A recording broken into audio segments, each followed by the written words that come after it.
do senhor? A publicação Então vale a pena.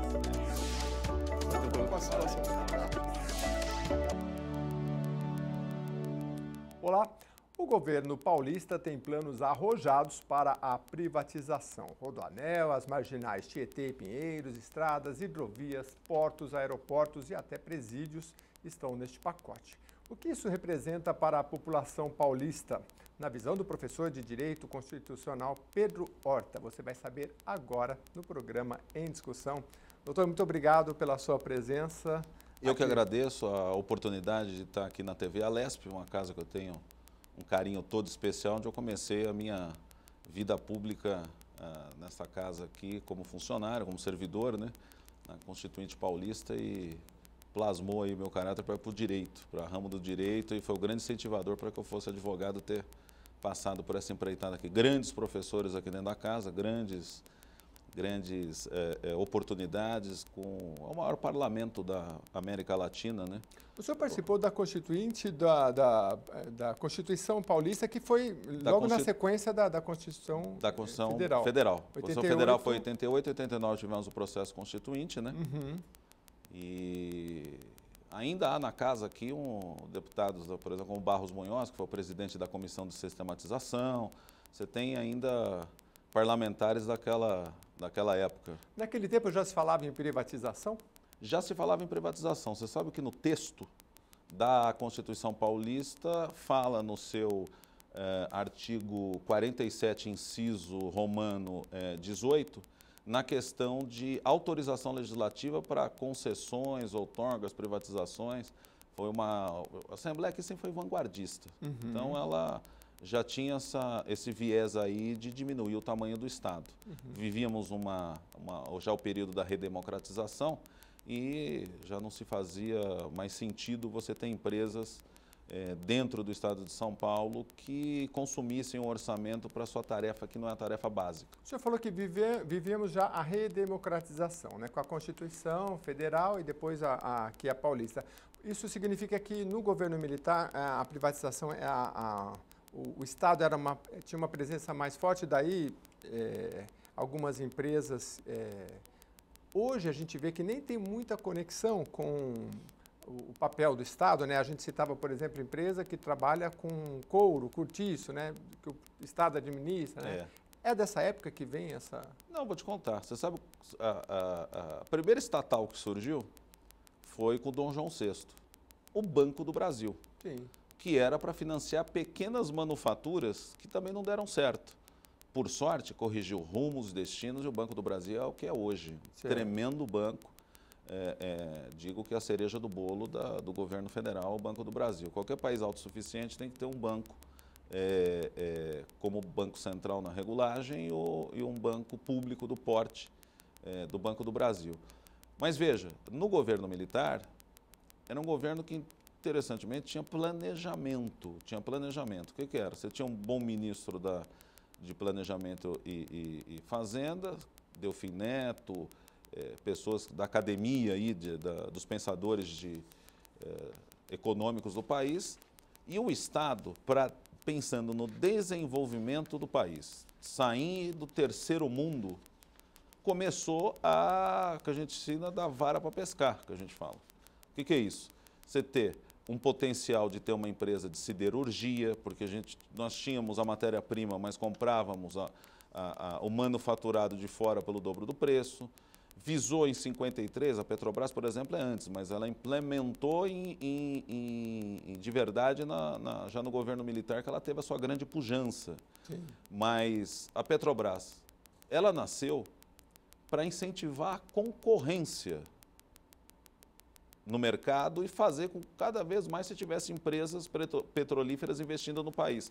Porque à época, década de 50, a Petrobras é de 53, uma das maiores commodities do mundo, e até hoje, mas a maior, como a papel moeda, o ouro, era o petróleo.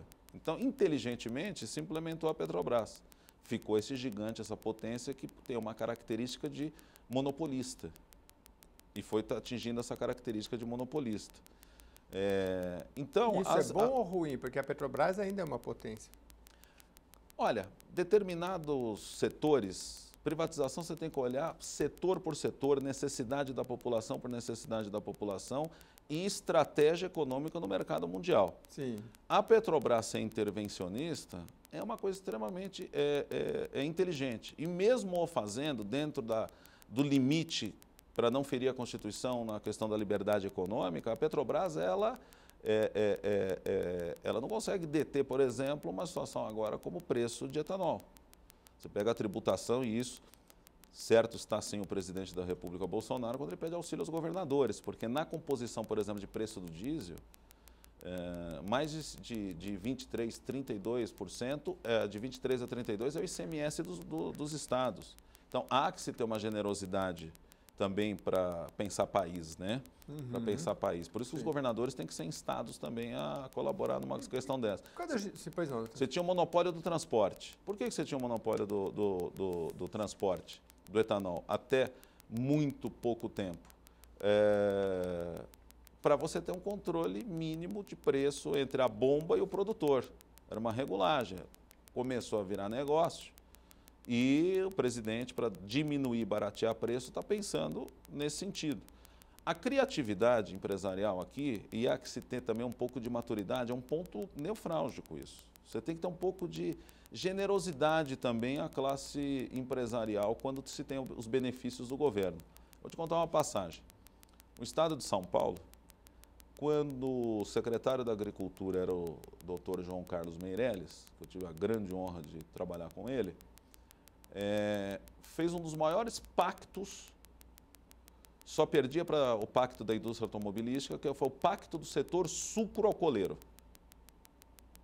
Para minha espécie, todos felizes, pacto enorme, toda a cadeia produtiva envolvida, dono de posto de gasolina, sindicato de frentista, usineiro, tudo que você imaginar envolvido, o governo federal, o ministro era o Pratini de Moraes da Agricultura, inseriu a Anfávia, todo mundo. Pacto maravilhoso. Diminuiu sim o preço do álcool e a cana começou a ter a sua volta de pujança nos canaviais do estado. E os usineiros também. O que aconteceu? Lembra que a gente saiu do Palácio, marcamos uma viagem de trabalho da secretaria, motivos outros, para Itapetininga. Chegando lá em Itapetininga, fui parar o carro, eu estava dirigindo o carro, fui parar num posto de gasolina. Bom, acabou da gente autuando o posto de gasolina, né? Porque ele aumentou o preço do álcool naquela oportunidade, então não repassava. Aqui, quando teve a greve dos caminhoneiros, o que aconteceu? Os postos estavam estocados. Não estava chegando. Quem estava vendendo num preço acima do mercado.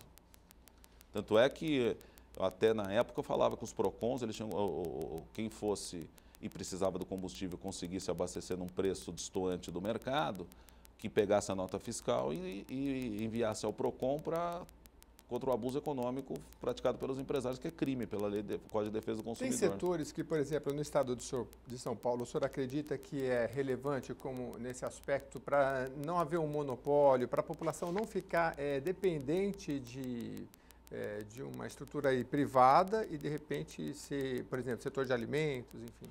Dentro do estado de São Paulo, você tem só uma empresa aqui que eu acho, uma empresa que é estratégica, que é a CEAGESP.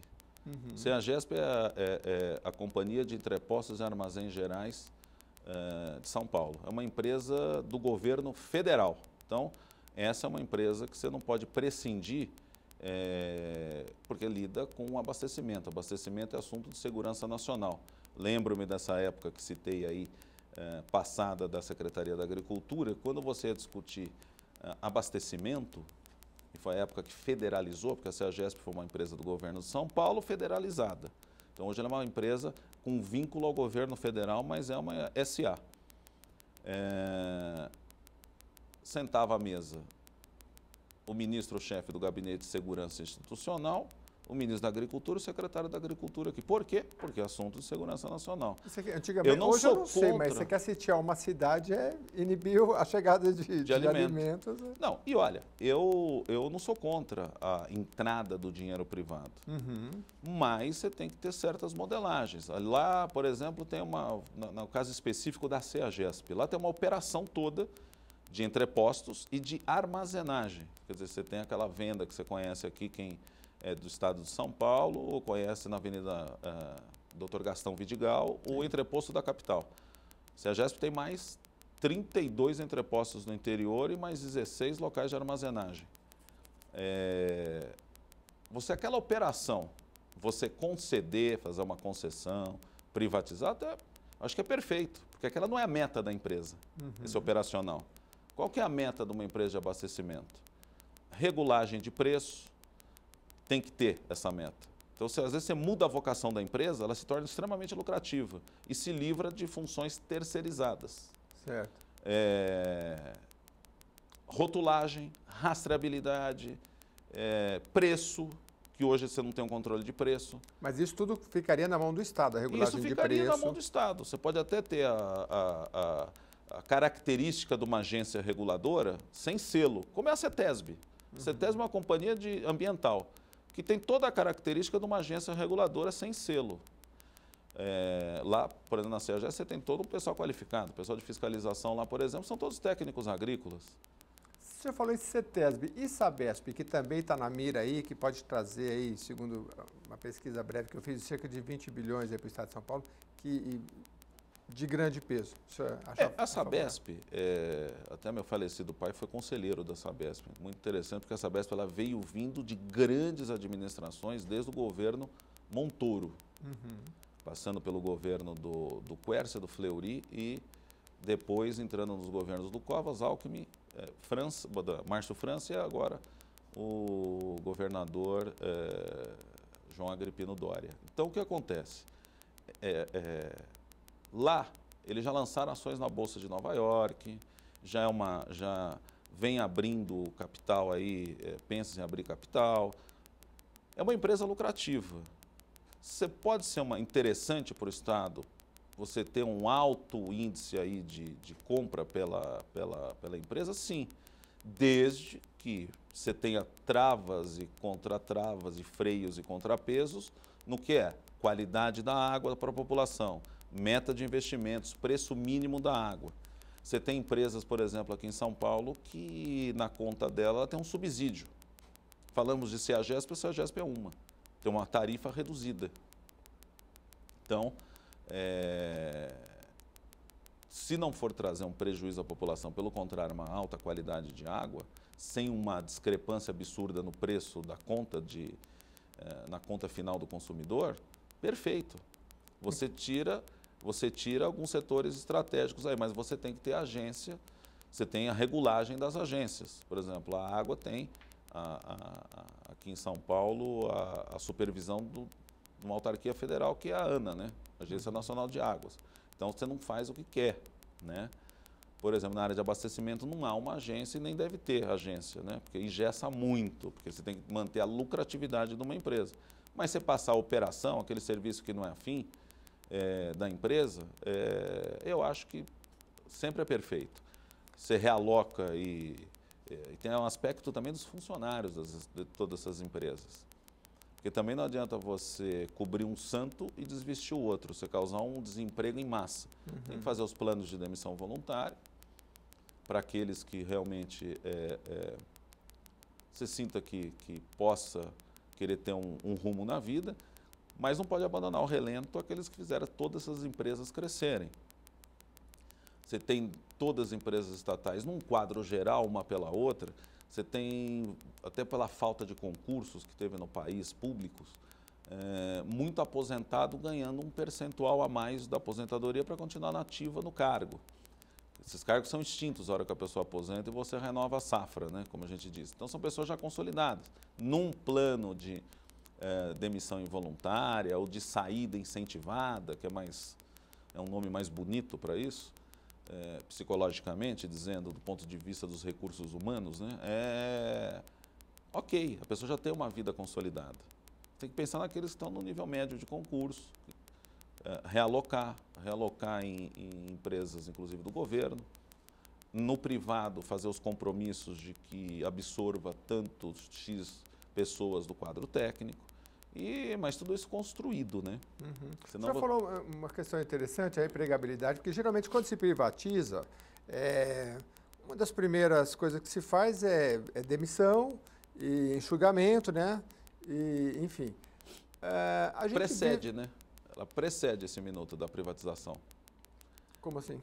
Quando se vai privatizar, o que se faz? Você pega aqueles imposição, a maioria dos processos. Cada um tem sua modelagem. Certo. Mas, em suma, no geral, acontece. Aqueles que estão perto de aposentar, você incentiva a aposentadoria, com um plus no salário. Aqueles que têm de 15 anos para cima, você incentiva um plano de demissão voluntária.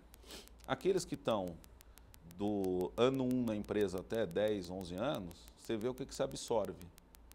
Você vê o que se absorve. E aí vai para a privatização. Fica só esse time.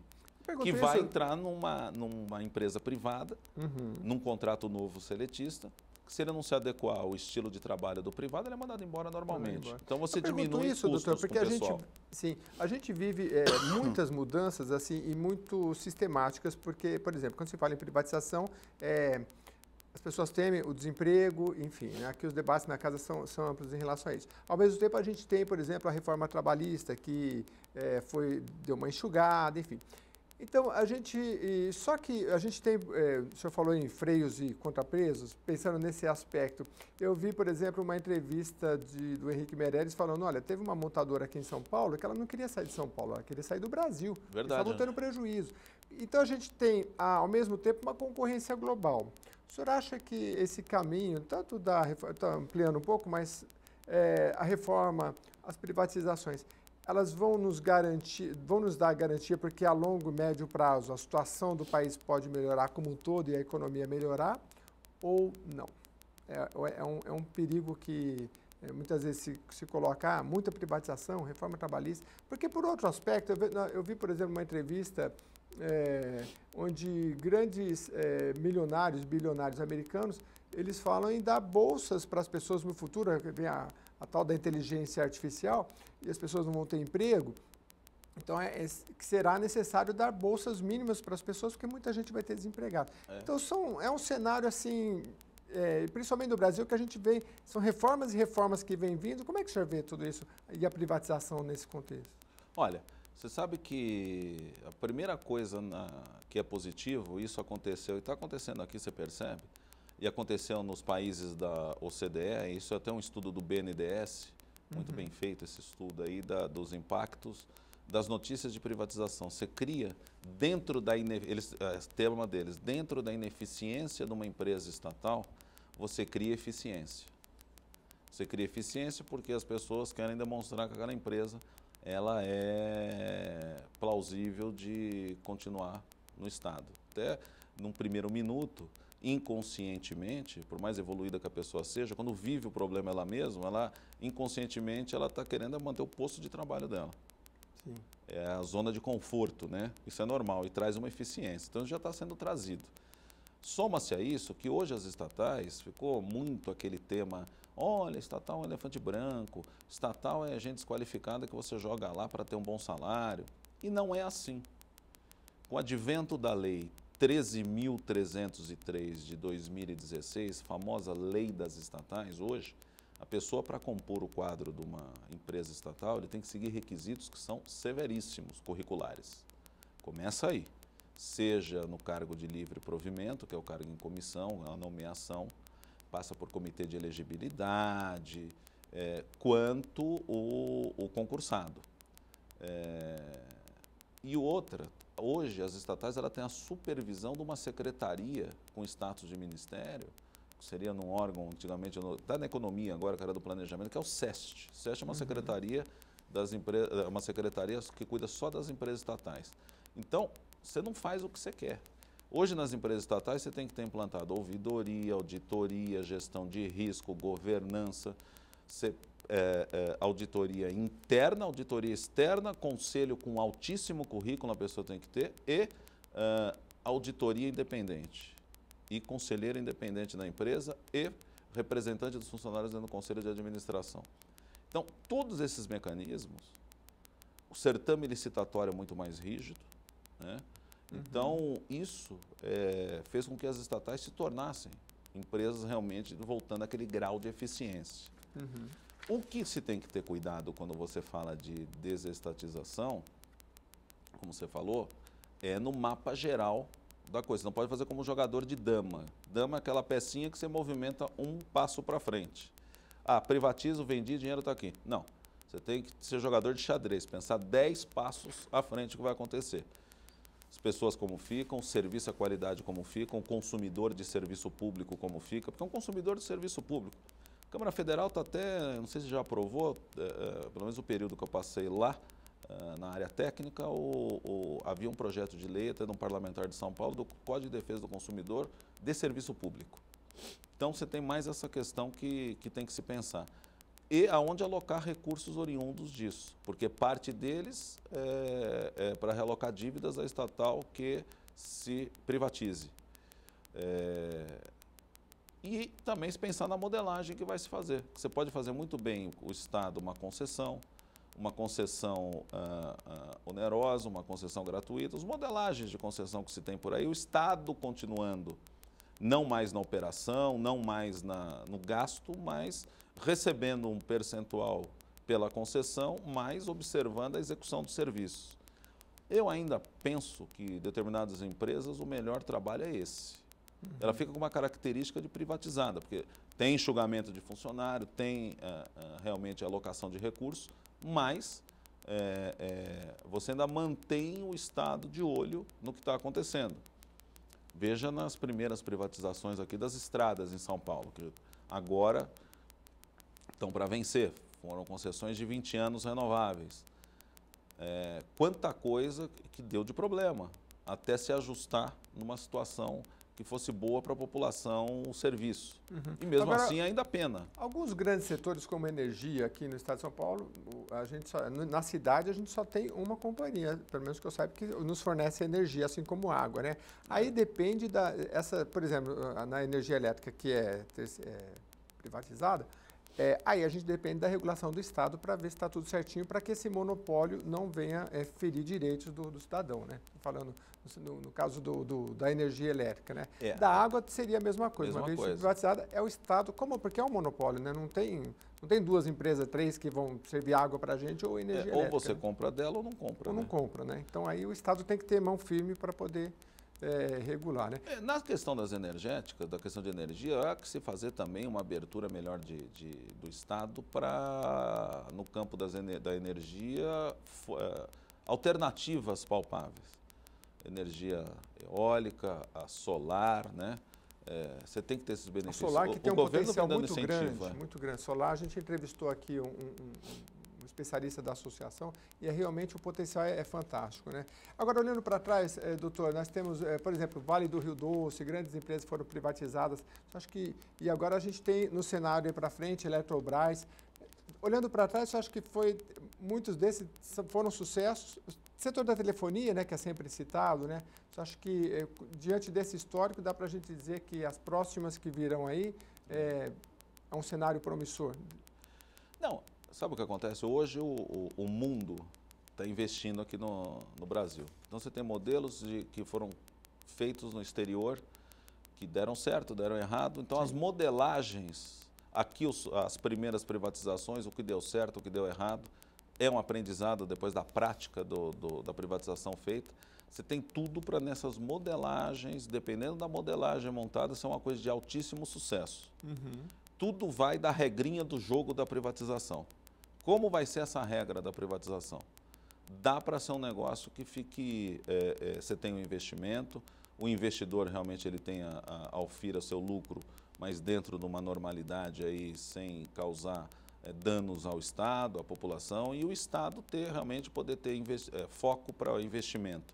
E não só investimento, cuidar, educação, saúde, o transporte público, com algumas concessões também dá para ser feita, mas um pouco de transporte, até na segurança pública é fundamental, e a folha e ter uma folha de pagamento enxuta que traga resultado para a população e podendo, nas atividades que eu chamo de Estado, ela ter a remuneração plausível, como a gente sempre vê aí os reclamos justos dos policiais militares, dos delegados de polícia, que são carreiras de Estado, as enfermeiras, as professoras, os médicos do Estado. Então, realmente, você desincha essa máquina e sobra para a iniciativa privada poder exercer esse papel aí, que realmente é dela, não é do Estado. Quando você me perguntava por que tudo isso começou, no regime militar, isso trouxe um desenvolvimento para o país. Você tem autonomia em estrada, autonomia petrolífera, autonomia energética,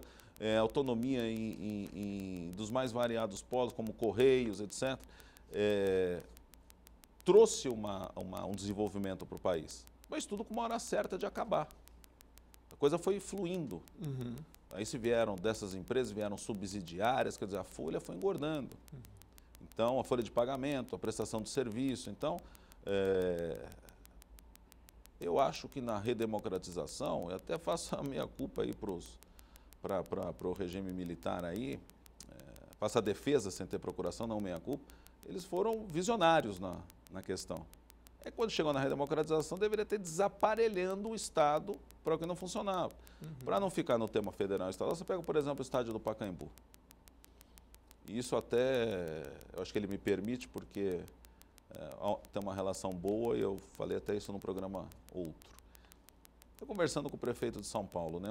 O custo que tinha com o Bruno Covas, o que tinha de gasto com o estádio do Pacaembu e o retorno, e estava incentivando o quê? Clubes ricos, que já têm autossuficiência. Eu tenho certeza e eu tive o prazer de conhecer já velhinho, o Paulo Machado de Carvalho, ele propugnou para o Adhemar de Barros fazer aquele estádio quando prefeito de São Paulo, no sentido de desenvolver o esporte. Uhum. De desenvolver, e veio o resultado, veio a Copa do Mundo e o estádio acabou tendo o nome dele. Mas também com hora certa para acabar. Na hora certa. Doutor, a gente tem só 1 minuto e 30 segundos. Só a minha última questão. Como é que o senhor está vendo o ritmo? Porque, assim, tanto no estado de São Paulo quanto no governo federal, a proposta de desestatização ou privatização, como queira chamar, é arrojada. Mas no ritmo, o senhor acha que ainda se... Porque só no estado de São Paulo aqui me parece que o projeto são cerca de pelo menos 220 projetos de desestatização. Você acha que vai conseguir aí nesse ritmo que nós vimos? Aí eu acho que não é tão fácil, né? Torcida toda nossa, eu acho que a gente como cidadão tem que torcer para que dê certo, mas todas passam por autorização legislativa. O Supremo Tribunal Federal decidiu, quando da venda de uma empresa subsidiária da Petrobras, o seguinte: olha, para você vender subsidiária, você não precisa de autorização legislativa. Para vender a empresa, você tem que passar pela autorização legislativa, que eu acho até interessante. São empresas que têm anos de história, anos de contribuição. É de bom alvitre, está na lei, mas é de bom alvitre ouvir o Poder Legislativo. Audiência pública, projeto de lei tramitando. O Poder Legislativo hoje tem essa visão de clamor também de ter um Estado um pouco mais enxuto.